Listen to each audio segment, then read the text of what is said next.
So Netflix seems to have unleashed what potentially could be the filmmaker, content creator, independent video production creative, a model for them to enter the industry, to have big streaming deals, for them to be independent, remain independent, but have opportunities for filmmaking and for content creation and for creativity that's even bigger than just YouTube. So if you guys haven't heard, and you probably haven't if you don't have kids, right? Miss Rachel. Now stick with me because this is a principle that applies to filmmakers. It applies to really everybody, and it's very valuable.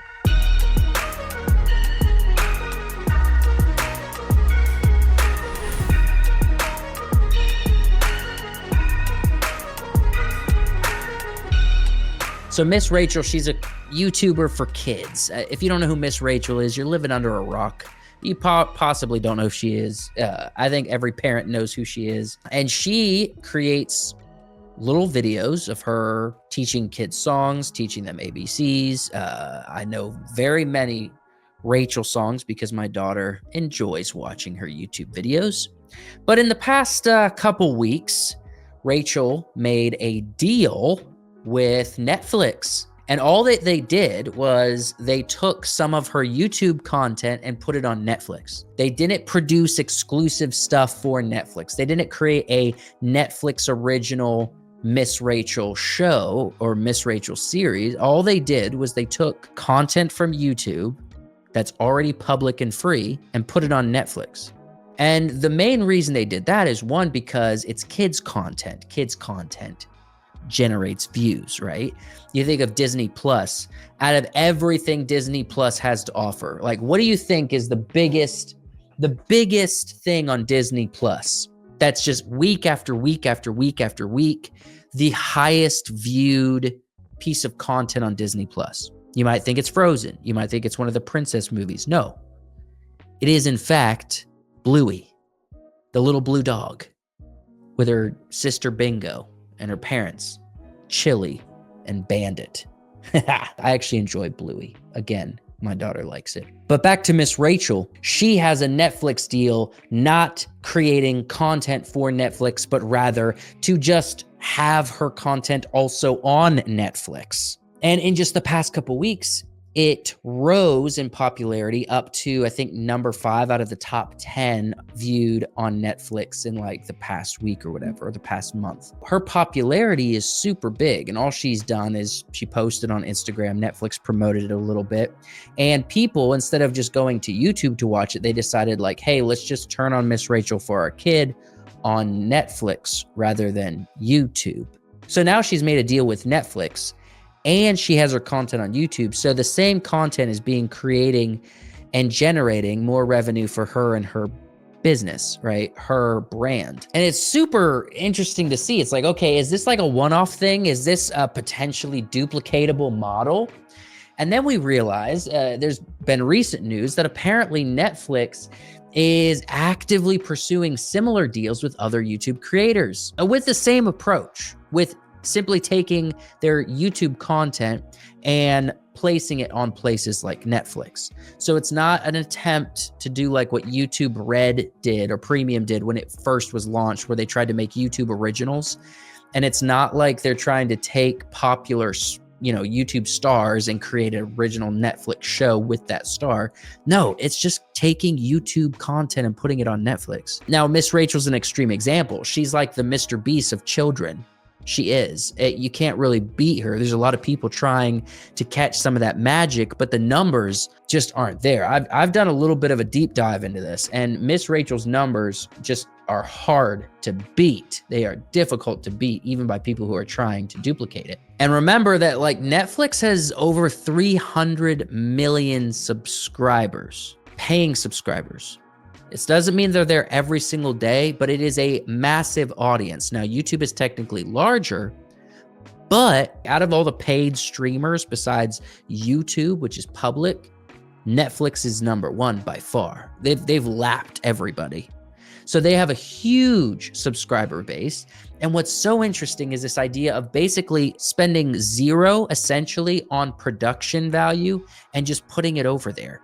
And it's going to create a very interesting dynamic and relationship between YouTubers and Netflix and the traditional kind of Hollywood production industry. Now, I wanted to watch this video from the channel Colin and Samir. They deep dive into, YouTube and content creators and all that kind of stuff. If you've seen them, it's pretty valuable content. Actually, unfortunately, I think both of them lived in the Palisades in LA, and both of them lost their houses out in California. And so they are kind of in the process of rebuilding their lives. So that's unfortunate, but they add a lot of value on their YouTube channel. So there's a little section here I want to watch, and they talk a little bit about this dynamic, about the future of YouTube, but it's starting to make more sense. Take a listen to what they have to say. Sitting there in the seats, the one thing that struck me the most was cinematic channel pages and episodic view. So this is the way that YouTube shows up on your TV screen. They are now formatting it for big screen so that it looks very similar to Netflix. Yeah. Eerily similar to Netflix. Right. Yeah. So this is something that's coming in the very near future for YouTube. Like this is like a next year thing, 2025 thing. I think one of the major things about this in terms of why it's futuristic, it's going to push the culture of how YouTube content is created. Our good friend and member of the Content Closet, Tejas Halor, just made a series about attractiveness, the science of attractiveness. And he spent 6 months on this series. The trailer that he dropped, which he even dropped a trailer, which is like not really that YouTube. You would assume you drop a trailer maybe on Instagram or X or something like that. He drops a trailer. The thumbnail intentionally looks like Netflix. Yeah. Right. And it's playing out episode to episode. On his channel banner right now, it says episode 2 loading. Right. And it feels like something that could be on a streamer. Now, Tejas is a creator with 80,000 subscribers. Right. That's very hard to do what he's doing. And it's not going to be something that I think, anyone and everyone on YouTube can do. I think in the future, YouTube for new people is like you start out making shorts, most likely. Sure. But it's going to be hard to stand out. So if we extrapolate that out and go further, new creator discovery gets really hard, in my opinion. Because if you look at your own behavior of like opening the YouTube app on a TV, you're not really navigating to like a brand new piece of content. Yeah, and there's more at stake as a smaller creator if you put all the time, energy, and resources into making something that could be on television that takes 6 months to make. Right. We went through this firsthand. We tried to make really intricate docuseries and video essays on our channel 4 or 5 years ago. And when it didn't go well, it really stings. Hurt our egos, but also was felt like a waste of time. It was discouraging. Yeah. Right. And that's where I think Hype, their new leaderboard for smaller creators between I think 50,000 and 500,000 subscribers comes in, where you can ask your audience to hype you, or other creators can encourage people to hype a smaller creator, and they'll show up on a leaderboard. And I think that exists because it is harder for smaller creators who are making things that aren't necessarily algorithmically valuable right away. So that was just completely full of information. And I think what they are talking about with Hype, a feature that I think YouTube is going to be implementing. It's the assumption from their video where you can basically, I guess it's probably kind of like the Reddit button in some ways, where you rank videos and you get them to, get more impressions. If a viewer likes something, they can help the algorithm kind of boost it up a little bit. Viewers can do that organically. That's an interesting idea. But what I think their takeaway is, and what my takeaway is, in combination with this Miss Rachel signal, this is futuristic signals to creators. And if we don't pay attention to this, then we're going to really miss the message here. We're really going to cause ourselves to stumble and fall behind of the rest of the pack if we don't fully understand this concept. And the concept is that content creation, if you say you want to be a YouTuber, you might have to remove that from your mind, because you craft content for YouTube. But The future is kind of going to be platform agnostic. And so for me, what I do is I upload to YouTube, Rumble, Spotify, and X. And I chose Spotify because I talk a little bit more free flowing. I don't have a ton of editing in my videos that I put out because I put a bunch. And so it's kind of like a podcast. A lot of times you can just listen to it. You don't have to watch the video all the time. And so Spotify is a platform that is currently innovating their video space. And so I want to be in these different areas of positions in order to grow an audience, and one might grow past the others, right? And you want to just basically be platform agnostic.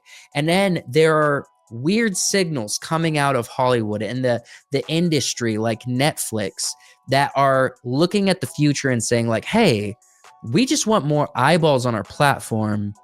So why don't we get people who are creators who have large followings and just say, we're not going to spend any money on you.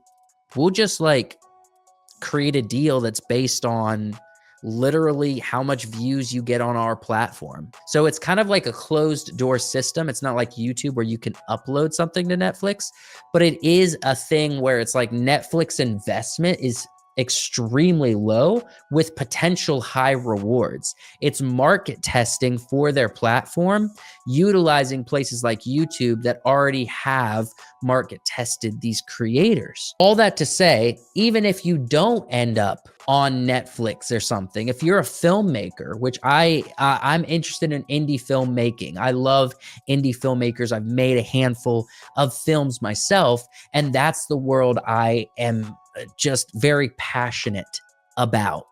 If that is you, then what did Colin and Samir say? They said that the way YouTube channels shows up when you pull up YouTube on your TV at home is it looks like Netflix. So it's kind of like coming up as a series. So your videos, your playlists, think of them like series. And it's not a crazy idea. There are some creators who have been doing this since the beginning of playlists on YouTube. Like Olin Rogers had done this, years, decades ago, maybe a decade and a half. But it matters so much more today. If you create a high quality piece of content and you're throwing it out there, it may not get views, but at least you're positioning yourself to think in a manner that is saying, hey, I am platform agnostic. I want this to be able to cross over to other places, not just on YouTube, right? We're not just Twitch streamers over here. We are also content creators that think about the future of creativity and even business growth that is extremely probable. I mean, you think of Mr. Beast. He had to make a deal and create an original show with Amazon Prime.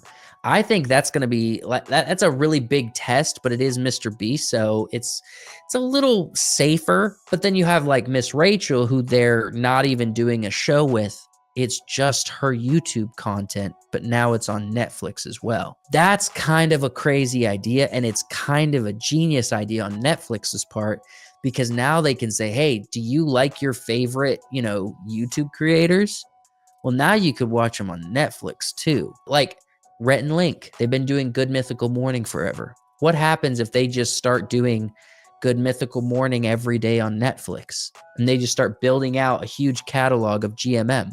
Are you going to click Netflix or YouTube to watch GMM? I don't know. If you guys watch GMM, let me know in the comments and let me know what platform you'd watch it on. But what's interesting to me is a couple weeks ago when I heard that Miss Rachel's was getting her content on Netflix, I thought, I'm still going to watch on YouTube. And then it happened. And when I just go to turn on Miss Rachel, I find myself hitting Netflix. I don't know if it's just because of the TV remote and the TV association, and if it was on my phone, I wouldn't open the Netflix app, but rather the YouTube app. That's very probable. It may be device specific, but I've noticed when I'm going to turn Miss Rachel on the TV, I go to Netflix first over YouTube.